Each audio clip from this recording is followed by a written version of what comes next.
Mga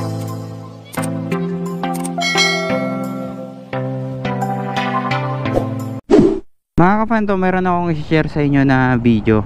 So panoorin nyo tong video na to mga ka-Phantom. Nakita ko yan sa group ng Sniper 155 Philippines.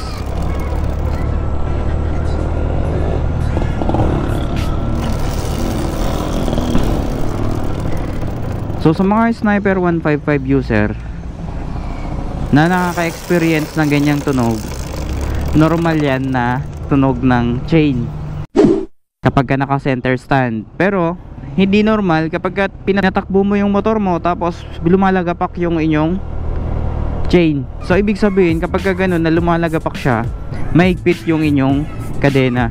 So ang gagawin nyo, luwagan nyo siya para medyo makapag-play yung inyong kadena. Kasi kapag ka mahigpit na mahigpit yan, tapos ginamit nyo, talagang tutunog talaga yan, lalagapak talaga. Kahit papaliguan nyo ng langis yung inyong kadena, talagang lalagapak at lalagapak talaga yan. Kasi syempre mabibinat at mabibinat yung inyong kadena. Mas lalo kayong magkakaproblema kapag hindi nyo naagapan yan. So yun yung tip number 1 natin, na dapat luwagan nyo yung inyong kadena. Luwagan nyo kahit mga basta mag-play lang siya, okay na yun. Wag naman yung masyadong maluwag naman, kasi kapag masyadong maluwag, nade-delay naman yung response ng inyong throttle. Pangalawa, pwedeng madumi lang yung inyong engine sprocket. Lagi nyong buksan yun, kasi syempre hindi nyo nakikita minsan na madumi na pala yun. Kasi talaga ang motor kapag ginamit mo siya, kahit mga every 500 km, dapat naglalagay ka ng langis sa iyong kadena o kahit anong lubricant na pwede mong ilagay sa iyong kadena. Iwasan nyo gumamit ng mga gasolina o kaya yung mga ibang panlinis na malalakas manira ng uring ng kadena, kasi ang type ng kadena ng Sniper 155 ay uring type siya.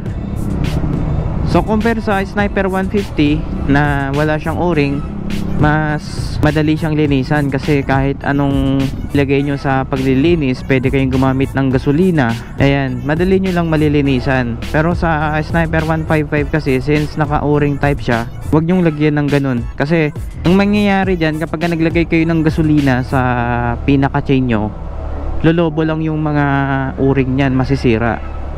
So kapag once na nasira yan, syempre papalitan nyo ng bago. Pangatlo mga ka-Phantom, kapag nalinisan nyo siya, tapos okay naman yung luwag ng kadena, tapos maingay pa rin, may lumalagapak pa rin, kapag yung motor mo tumakbo na ng nasa 15,000 odo to 20,000 odo, ganun yung naririnig nyo na okay naman yung kadena, okay yung kanyang luwag, yung kanyang sprocket malinis naman. 100% yan mga ka-Phantom sa kanyang engine sprocket sa kanyang harapan, put na. Or ang remedyo dyan, kapag gusto nyo talagang makatipid, pwede nyo siyang baligtarin para yung isang side naman ang magagamit. Kasi doon, kasi sa Sniper 155 kasi natin, alaga ako sa pag may maintenance ng aking kadena, pati yung aking sprocket.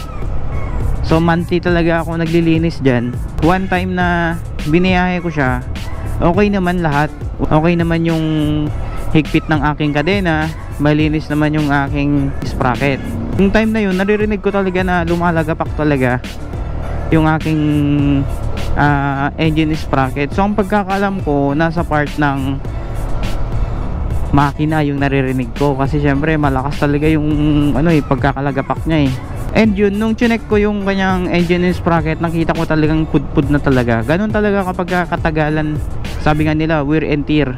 Kaya minsan yung mga iba nagpapalit na sila ng isang set na sprocket. Pero ako, ang ginawa ko kasi doon, binaliktad ko lang para magamit pa natin. Siguro kapag tumakbo ka na ng nasa 30,000 odo na nabaliktad mo yun, pwede ka na magpalit ng buong set ng iyong chain. So kapag nabaliktad nyo yan, magiging okay na yan. Yan yung tip natin. Ito yung talagang iiwasan nyo mga ka-Phantom, ang paglalagay ng aftermarket na sprocket set. Kasi madalas sa mga sprocket set natin, yung mga iba kasi kasukat. So hindi naman 100% na fit talaga, kasukat lang. Magkaiba kasi yung fit na fit sa kasukat lang. Kasi kapag sinabi mong kasukat, pwede siya, pero hindi siya ganoon ka-fit, unlike sa mga original talaga.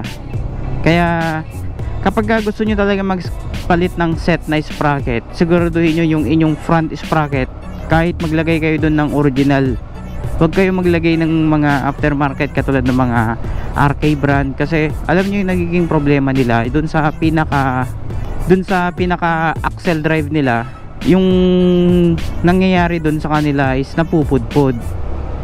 So kadalasan kasi ng mga aftermarket, hindi siya fit. Kumbaga medyo maluwag siya ng konti. Kaya yun yung nangyayari. Nasa 50,000 odo pa lang, tapos yung pinaka axle drive niya kalbo na, di ba? So ang mangyayari diyan, mabibiyak yung makina mo, papalitan siya ng bago, di ba? Kaya hangga't maaari, kapag okay pa kayo sa stock na engine sprocket nyo, yun na yung gamitin nyo.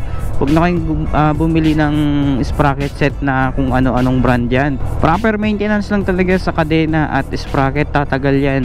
Hindi naman porke na naglinis kayo sa inyong kadena at sprocket tapos ilang buwan na naman kayo maglilinis. Hindi dapat ganon. Dapat kapag nakita nyo medyo madumi na at medyo kumakalansing na yung tunog, mag-apply na kayo ng oil. At kung gusto nyo talaga na matibay talaga yung kadena nyo, kahit wag nyo nang i-brush pa ng kung ano-anong degreaser dyan. Kasi naka-encounter kasi ako ng degreaser na hindi siya nakakatanggal talaga ng dumi. Kumbaga parang mas nakakadagdag pa siya ng kalawang sa inyong kadena. Kaya ngayon ang ginagawa ko, kumukuha na ako ngayon ng pamunas tsaka gear oil ng sasakyan. Yun na yung nilalagay natin para mas malinisan natin ng mabuti. At the same time, yung pinapahid natin na gear oil sa kanya, nalulubricate pa yung pinaka chain natin. Try nyo mga ka-Phantom, wag kayong maglagay ng kahit anong panglinis. Gumamit lang kayo ng gear oil na pang sasakyan, tapos ipunas nyo sa pinakakadena nyo. Tignan nyo, malilinisan niya yan 100% talaga, na kahit babad ka sa biyahe talaga, mas magiging smooth pa yung takbo ng motor mo compare dun sa mga ina-apply nating mga lubricant na aftermarket.